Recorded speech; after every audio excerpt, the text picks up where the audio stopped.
ఓకేనా. కేటీఆర్ మాటల్లో అందాల భావన ముందు తెలంగాణ ఆత్మగౌరవాన్ని వాళ్ళ కాళ్ళ కాడ పెడతా ఉన్నాడు రేవంత్ రెడ్డి అని చెప్పి చెప్తా ఉన్నాడు. ఏం చెప్పదలుచుకోరు? ఆత్మ గౌరవాన్ని పెట్టడం అంటే ముఖ్యమంత్రి కుర్చీలో అంటే టిఆర్ఎస్ వాళ్ళు మాట్లాడితే ముఖ్యమంత్రి కుర్చీలో తీసుకొచ్చి జిఆర్ స్వామి గారిని కూర్చోబెట్టిండ్రు. సరే, జిఆర్ స్వామి గారిని నేను కూడా గౌరవిస్తాను. అట్ ద సేమ్ టైం ఆ చైర్కి ఎవరైతే బాధ్యతతోటి ప్రజలు ఎన్నుకోబడిన వ్యక్తిని ఆ కుర్చీలో కూర్చోబెట్టాలి. అది కాక నువ్వు తీసుకొచ్చి ఆయన కూర్చోబెట్టిను అంటే ఎవరు బాధ్యత లేకుండా వివరించారు.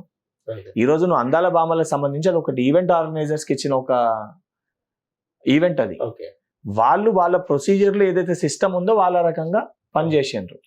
లేదా ఈరోజు భారతీయ జనతా పార్టీ నాయకులు మాట్లాడితే అమిత్ షా ఇక్కడ వచ్చినప్పుడు అమిత్ షా చెప్పులు మోసారు కదా బండి సంజయ్ గారు. నన్ను కేంద్ర మంత్రి చెయ్యాలని ఒక ఆలోచనతోటి చెప్పులు మోసాడు. దాన్ని తెలంగాణ ప్రతిష్ట ఇజ్జత్ తీసినట్టు అంటారు. వీళ్ళు చేసేటి ఏమో అన్ని లంగా లుచ్చా లఫంగా పనులు. వీళ్ళు ఈరోజు బాధ్యతతోటి ప్రజల కోసం మేము పని చేస్తుంటే దాన్ని తట్టుకోలేక జీర్ణించుకోలేక ఏది పడుతుంది మాట్లాడుతుంది. ఓకే, డబ్బులే లేవు, నన్ను కోసిన డబ్బులు లేవు అని చెప్పేసి అన్నటువంటి రేవంత్ రెడ్డి ఇలా ఒక ప్లేటుకు 1,00,000 ఖర్చు పెట్టి అక్కడ భోజనాలు పెట్టిస్తా ఉన్నాడు, అవసరమా అని చెప్పేసి. వీళ్ళు కట్టిర్రా? వీళ్ళు కట్టిర్రా చెప్తా ఉన్నారు. వీళ్ళు కట్టిర్రా లేదా వీళ్ళు ఇచ్చిర్రా? ఓకే, ఇప్పుడు ఆరోపించాలంటే నేను కూడా 100 చెప్తా ఆధారాలు లేకుండా. ఏది ఈటల రాజేందర్ ఆయనకు కూడా ఆస్తులు ఉన్నాయి, ఆయన కేసీఆర్ సంబంధించి 2-3 రాష్ట్రాల్లో బిజినెస్లు ఉన్నాయని నేను కూడా చెప్తా. మహేశ్వర్ రెడ్డి గారి గురించి చెప్పాలంటే నేను కూడా చెప్తా, నీకు ఆడ పవర్ ప్లాంట్ ఉంది, ఇక్కడ పవర్ ప్లాంట్ ఉందని నేను కూడా ఆరోపణలు చేయగలుగుతా.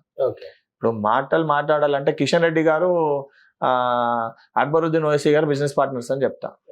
ఇప్పుడు ఆరోపణలు చేయాలనుకుంటే ఆధారాలు లేకుండా 100 చెప్పొస్తుంది.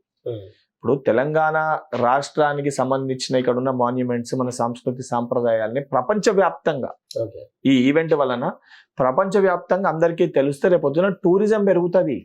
మన దగ్గర ఏమున్నాయి ప్రపంచవ్యాప్తంగా మనకు పబ్లిసిటీ అవుతుంది. దాని గురించి దానికి కష్టపడి ఇక్కడ తీసుకొని వచ్చి ఆ ఈవెంట్ ని కండక్ట్ చేస్తే దాని గురించి మనం ప్రమోట్ చేయాల్సింది పోయి ఇప్పుడు దాని గురించి ప్రమోట్ చేయాల్సింది పోయి ఇప్పుడు మన పహల్గామ్ ఇన్సిడెంట్ అయింది. మేము ప్రతిపక్ష పార్టీ అయినా లేదు అందరం కలిసిమెలిసి ఉండాలి భారతదేశ రక్షణ విషయంలో వస్తే అని చెప్పి అందరం ఏకదాటిపైకి వచ్చి మాట్లాడినాం కదా. మాట్లాడినామా మాట్లాడలేదా? రాహుల్ గాంధీ గారు మొదటి వ్యక్తి స్టేట్మెంట్ ఇచ్చింది, అందరం కూడా కలిసిమెలిసి ఉండాలి, మన దేశ భద్రతకి దేశ రక్షణకి దేశ ప్రజలకు ఒక నమ్మకాన్ని భరోసాని కల్పించాలని చెప్పి ఆ సమయంలో రాజకీయం చేయొద్దని చెప్పి బాధ్యతతోటి వివరించిన. మరి రాష్ట్రం విషయం వచ్చినప్పుడు రాష్ట్రానికి సంబంధించి డెవలప్మెంట్ జరిగి మన రాష్ట్ర ఆ సంస్కృతి సాంప్రదాయాలు ప్రపంచవ్యాప్తంగా ఈ ఈవెంట్ ద్వారా తెలుస్తున్నాయి అన్నప్పుడు దాన్ని ప్రోత్సహిస్తారా, దాని గురించి క్రిటిసైజ్ చేస్తారా? నిజంగా దాంట్లో మీకు ఏమైనా తప్పులు జరిగినా ఏమైనా మార్పులు చేర్పులు కావాలంటే సంబంధించిన మంత్రి గారితో ఆ వ్యక్తులతో మాట్లాడి చేయించుకొని ఏ రకంగా మన రాష్ట్రాన్ని మంచిగా చేసుకోవాలి ఆలోచించాలి. విదేశాల్లో ఉన్నత విద్యను చదువుకోవాలని అనుకుంటున్నారా? అయితే వెంటనే ఫ్లైగ్రాడ్ ఓవర్సీస్ ఎడ్యుకేషన్ కన్సల్టెన్సీని సంప్రదించండి. మీ విదేశీ కలలను సాకారం చేసుకోండి. ఫ్లైగ్రాడ్